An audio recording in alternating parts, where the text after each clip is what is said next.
तेरे अंदर तेरी मंजिल, तेरे अंदर तेरे रास्ते, तेरी किस्मत तेरे हाथों, चुन ले अपना सफर सफर। तेरा हुनर हुनर, तेरी कदर कदर, तेरा हुनर हुनर, तेरी कदर कदर, तेरा हुनर हुनर, तेरी कदर कदर, तेरा हुनर हुनर, तेरी कदर कदर, तेरा हुनर हुनर, तेरी कदर कदर। Commonwealth educational media centre for Asia यानी सिमका प्रस्तुत करता है रेडियो कार्यक्रम चलती का नाम गाड़ी। यहाँ चलती को गाड़ी कहते हैं प्यारे, पम पम पम। चलती का नाम गाड़ी, गाड़ी। चलती का नाम गाड़ी के इस खास एपिसोड में मैं हूं सुनील और मेरे साथ हैं आकाश। हम दोनों आपका हार्दिक स्वागत करते हैं इस प्रोग्राम में जिसका नाम है चलती का नाम गाड़ी। श्रोता दोस्तों, कैसे हैं आप सब? काम धाम एकदम फर्स्ट क्लास ना? अरे ठीक ही होंगे भाई। चलती का नाम गाड़ी का ये प्रोग्राम सुनने के बाद सब कुछ एकदम फर्स्ट क्लास। क्यों दोस्तों? एकदम राइट सुनील। अच्छा मुझे ये बताओ सुनील, अपने गांव में अपनी जमीन कौन सी है, बराबर वाले की कौन सी है, ये हमें कैसे पता चलता है? मार्किंग से। दोनों जमीनों में मार्किंग होने से हमें ये बात पता चलती है। और भारत और पाकिस्तान का बॉर्डर कहाँ है, ये हमें कैसे पता चलता है? अरे सिंपल है, मार्किंग से। दोनों देशों में बॉर्डर की मार्किंग होती है ना। अच्छा, तो किसी बैट्समैन ने चौका मारा, वो हमें कैसे पता चलता है? अरे क्या पूछे जा रहे हो आकाश, कितने ऑब्वियस सवाल पूछ रहे हो। ग्राउंड में बाउंड्री की मार्किंग होती है और गेंद जब उस मार्किंग के पार चली जाती है या उसे टच करती है तो चौका या छक्का घोषित किया जाता है। ओहो, अच्छा अच्छा, अब समझा। आज का अपना विषय मार्किंग के बारे में है। क्यों आकाश? चलिए श्रोताओ, आपके फेवरेट सुनील की बत्ती जरा देर से ही जली पर सही जली। दोस्तों, आज का हमारा विषय है रोड पर की गई मार्किंग। आज के एपिसोड में रोड पर की गई अलग अलग मार्किंग के बारे में हम आपको बताएंगे। मार्किंग मतलब रास्ते पर होने वाली सफेद या पीले रंग की पट्टी। हम इस मार्किंग के साथ उसके प्रकार, उनका अर्थ और उनके नियम के बारे में भी बात करेंगे। रोड पर पेंट की हुई लकीरें, शब्द और पैटर्न सब मिला के रोड की मार्किंग बनाते हैं। इनकी वजह से रोड पर ट्रैफिक सुचारू रूप से चलता है। ये मार्किंग न होने पर रोड पर अव्यवस्था हो सकती है। दोस्तों, रोड मार्किंग के कुछ मुख्य उपयोग हैं। नंबर 1, रोड पर ट्रैफिक को दिशा देकर व्यवस्था स्थापित करना। नंबर 2, रोड मार्किंग की वजह से रोड पर सुरक्षा और ट्रैफिक संतुलित रहता है। और तीसरा उपयोग मतलब रोड के चिन्ह आपको एक संदेश देते हैं। क्या बात है। रोड पर मार्किंग से ट्रैफिक का विभाजन होता है। क्यों? बिल्कुल। रोड पर अलग अलग जोन तय किए जाते हैं। रोड पर अलग अलग संकेत दिए जाते हैं। गति सीमा के बारे में बताया जाता है। चालकों को रोड कहां क्रॉस करना चाहिए ये दर्शाया जाता है। जी हाँ दोस्तों, रोड मार्किंग के लिए सिर्फ सफेद, पीला और काला रंग ही इस्तेमाल किया जाता है। No parking zone, no overtaking zone और रोड पर सूचित करने के लिए पीले रंग की मार्किंग की जाती है। उससे अलग बाकी सारी मार्किंग सफेद रंग की होती है। बिल्कुल सही। क्या बात है श्रोताओं, ज्यादातर लोगों को ये सारी जानकारी नहीं होती है कि कौन सी लाइन किसके लिए होती है, कौन सा रंग किसके लिए और क्यों इस्तेमाल किया जाता है। इन सारी चीजों के बारे में आम लोग नहीं जानते। एग्जैक्टली। रोड पर होने वाली सफेद लाइन के अलावा बाकी की लाइन का क्या मतलब है और इस वजह से क्या व्यवधान उत्पन्न हो सकते हैं, इन सभी बातों पर ध्यान देने की जरूरत है। तो इसलिए आकाश जी जो भी बताने जा रहे हैं उसे जरा गौर से सुनिएगा। शुक्रिया शुक्रिया। तो चलिए दोस्तों, आपको बताते हैं अलग अलग प्रकार की रोड मार्किंग के बारे में। तो चलिए पहली मार्किंग की बात करते हैं। सड़क पर ट्रैफिक की दिशा में रेखाएं खींची होती हैं, जिनसे ड्राइवर को रोड पर अपनी पोजीशन मालूम होती है। उदाहरण के तौर पर बस मार्किंग, सेंटर लेन मार्किंग और साइकिल लेन मार्किंग। अरे बाप रे, इतनी सारी लाइनें। आकाश, इतनी सारी लाइनों के बारे में भाई सुन के तुम्हारे दिमाग में एक ख्याल नहीं आता लाइन मारने का? और तुम्हारे दिमाग में? मेरे दिमाग में तो बहुत सारी चीजें आती हैं। श्रोताओं, ये जो हमारा आकाश है ना, कॉलेज का बहुत बड़ा हीरो था। लाइन मारना इसका रोज का काम था। कभी इसको तो कभी उसको, ये नहीं तो वो सही और वो नहीं तो वो सही। 2-3 सब्जेक्ट्स में भाई साहब फेल हो गए, लेकिन लाइन मारने में तो पीएचडी की है। क्यों आकाश बाबू? सुनील, मैं समझ सकता हूँ तुम्हारा दुख। लाख कोशिश करने के बाद भी दोस्तों किसी लड़की ने इस पर घास नहीं डाली। भाई बात क्यों बता ये रहे हो? वही तो गम है जो निकल रहा है। हाँ, सही कह रहे हो। तो भाई तुम्हारा ये सब कहना नेचुरल है बॉस। तो चलिए दोस्तों, अब हम चलेंगे रोड की सेंटर लाइन की तरफ।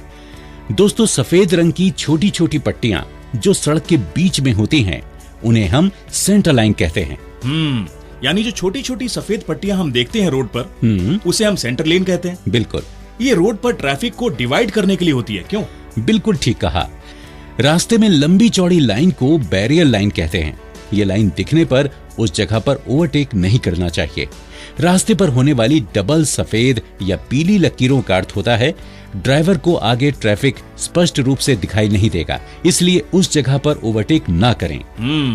ड्राइवर जिस लेन में गाड़ी चला रहा है उसके हिसाब से अपने वाहन की गति रखनी चाहिए। 3 लेन का रास्ता होने पर बाईं तरफ का रास्ता धीमी गति से चलने वाले वाहनों के लिए होता है, मध्य रास्ता सामान्य गति के वाहनों के लिए होता है और दाईं तरफ का रास्ता ज्यादा गति से आने वाली गाड़ियों के लिए होता है। अगर आपको लेन बदलना हो तो प्रॉपर संकेत देकर ऐसा करना चाहिए। सुनील, रोड के किनारे पर होने वाली पीली पट्टी या लकीर क्या संकेत देती है, जरा बताओ। पीली पट्टी का अर्थ होता है कि उस जगह पर कोई भी वाहन पार्क नहीं किया जा सकता। आकाश, ये बताओ कि रास्ते पर दिखने वाला सबसे प्रसिद्ध प्राणी कौन सा होता है? बाउ, बाउ, बाउ, बाउ, बाउ। ओहो, इसी वजह से मैं तुम्हें कहने ले जाता। हाँ, टॉमी मोती। अरे भाई, मैं उस सांकेतिक भाषा की बात कर रहा हूँ जिसे हमें समझना चाहिए। अरे मैं जीब्रा क्रॉसिंग की बात कर रहा हूँ। मुझे पता था सुनील, लेकिन तुम्हारे सारे सवालों का मैंने करेक्ट जवाब दिया तो तुम बहुत होशियार हो, ये कैसे पता चलेगा अपने श्रोताओं को? अरे चुप बैठो, होशियारी मत करना, समझे? मैं बताता हूँ। तो दोस्तों, जीब्रा क्रॉसिंग खास करके लोगों को रास्ता पार करने के लिए होती है। सड़क पर चलने वालों को इसका इस्तेमाल सिग्नल मिलने पर करना चाहिए। दोस्तों, रास्ते के दोनों किनारों पर होने वाली सफेद पट्टी का मतलब होता है बॉर्डर लाइन। ड्राइवर को अपनी गाड़ी बॉर्डर लाइन के अंदर चलानी जरूरी है। बिल्कुल। बॉर्डर लाइन के किनारे का रास्ता कच्चा और कमजोर हो सकता है या ऊपर नीचे भी हो सकता है, उससे एक्सीडेंट के चांसेस बढ़ जाते हैं। बिल्कुल सही। क्या बात है आकाश साहब। अंग्रेजी में अगर कोई वाक्य पूरा करना हो तो कौन सा चिन्ह का इस्तेमाल किया जाता है, ये बताओ। It's very simple, full stop. क्या बात, क्या बात, क्या बात। अच्छा, ये बताओ कि जिस जगह पर बस आकर रुकती है उसे क्या कहते हैं? It's very very simple, bus stop. और तुम जिस रफ्तार से बात करते हो उसे कहते हैं नॉन स्टॉप, समझे? अच्छा, ये बताओ सुनील, स्टॉप लाइन के बारे में तुम्हें कुछ कहना है? हाँ, कोई बात नहीं, तुम्हें पता नहीं होगा। चलो मैं ही बताता हूं अपने श्रोताओं को। दोस्तों, मुख्य रास्ते पर अपनी गाड़ी ले जाने से पहले अपनी गाड़ी पूरी तरह से रोकना जरूरी है। ऐसी जगह पर स्टॉप मतलब रुको, ये संकेत देने वाली लाइन होती है। कई बार उस पर स्टॉप लिखा भी होता है। चलिए अब आगे चलते हैं। रोड के किनारे पर होने वाली 2 पीली लाइनों का मतलब होता है कि वहां गाड़ी कभी भी न रोकें और न ही खड़ी करें। उसी के साथ बस स्टॉप के सामने बस रुकने के लिए एक जगह तय होती है। उस जगह का इस्तेमाल दूसरी गाड़ियों को रुकने के लिए नहीं करना चाहिए। बस लेन सिर्फ बस के लिए ही होती है। वैसे साइकिल चालकों के लिए भी साइकिल लेन होती है। रोड के किनारे एक सफेद लाइन साइकिल लेन का संकेत देती है। साइकिल लेन के अंदर कितने साइकिल सवार चलेंगे, इस बात पर उसकी लंबाई तय की जाती है। अरे बाप रे, लगता है स्टूडियो में बिल्ली जी आ गई हैं। कैसी बातें करते हो सुनील, तुम जैसा बिल्ला जहां मौजूद हो वहां बिल्ली जी का क्या काम? तुम्हारे कान बज रहे हैं, थके हुए दिख रहे हो तुम। थक गया। चलिए कोई बात नहीं, सुनील को थोड़ा रेस्ट देते हैं और मैं ही बोलता हूं। दोस्तों, कैट आइज के बारे में हम बात करते हैं, मतलब कि बिल्ली की आंख के बारे में। दोस्तों, रास्ते के कोने पर और मध्य भाग में आपने छोटी छोटी लाइट्स देखी होंगी, उन्हें ही कहते हैं कैट आइज। रात के सफर के लिए ये ही बिल्ली की आंखें आपको दिशा दिखाती हैं। जिन रास्तों पर हमेशा धुंध छाई रहती है, ये बिल्ली की आंखें ही पास पास लगी होती हैं। रास्ते के किनारे पर इनका रंग लाल होता है और रास्ते के मध्य भाग में इनका रंग सफेद होता है। क्या बात है, बिल्ली से ना मुझे एक चीज याद आई है। मुझे एक चूहा याद आ गया। मैं तुम्हें एक जोक सुनाता हूँ, सुनो। अब सुनील, अब देखो, चूहा मुझे मत बोलना। ना ना ना, बिल्कुल नहीं। अरे जोक सुनो, सही मजा आ जाएगा। एक बार नदी के किनारे एक चूहा बिल से बाहर आया तो उसने देखा कि सामने एक हाथी का बच्चा नहा रहा था। ओ, हाथी का बच्चा। उसने अपने इलाके में हाथी को देखा तो उसे गुस्सा आ गया। उसने तुरंत उससे पूछा, ए कौन है तू, क्या नाम है तेरा? हाथी अपना नहाने में मस्त था। चूहे ने फिर से उससे पूछा, ए क्या नाम है तेरा? हाथी ने कहा, अप्पू। ए तेरी उम्र क्या है? अप्पू ने कहा, 2 साल। चूहे साहब थोड़े हड़बड़ा गए। ठीक है, वैसे तो मैं भी 2 साल का हूँ, बचपन से बीमार था इसलिए छोटा रह गया। तो चलिए दोस्तों, चूहे के जोक के बाद आइए अपने शो की एंडिंग करते हैं। लेकिन याद रखिए, आज का अपना विषय था मार्किंग।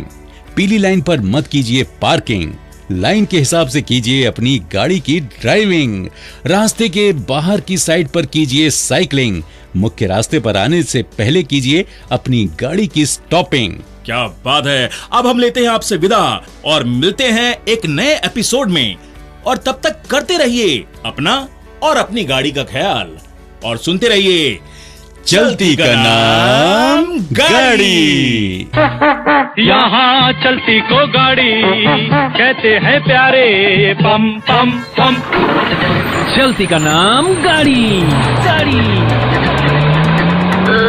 तेरे अंदर तेरी मंजिल, तेरे अंदर तेरे रास्ते, तेरी किस्मत तेरे हाथों, चुन ले अपना सफर सफर। तेरा हुनर हुनर, तेरी कदर कदर, तेरा हुनर हुनर, तेरी कदर कदर, तेरा हुनर हुनर, तेरी कदर कदर, तेरा हुनर हुनर, तेरी कदर कदर, तेरा हुनर हुनर।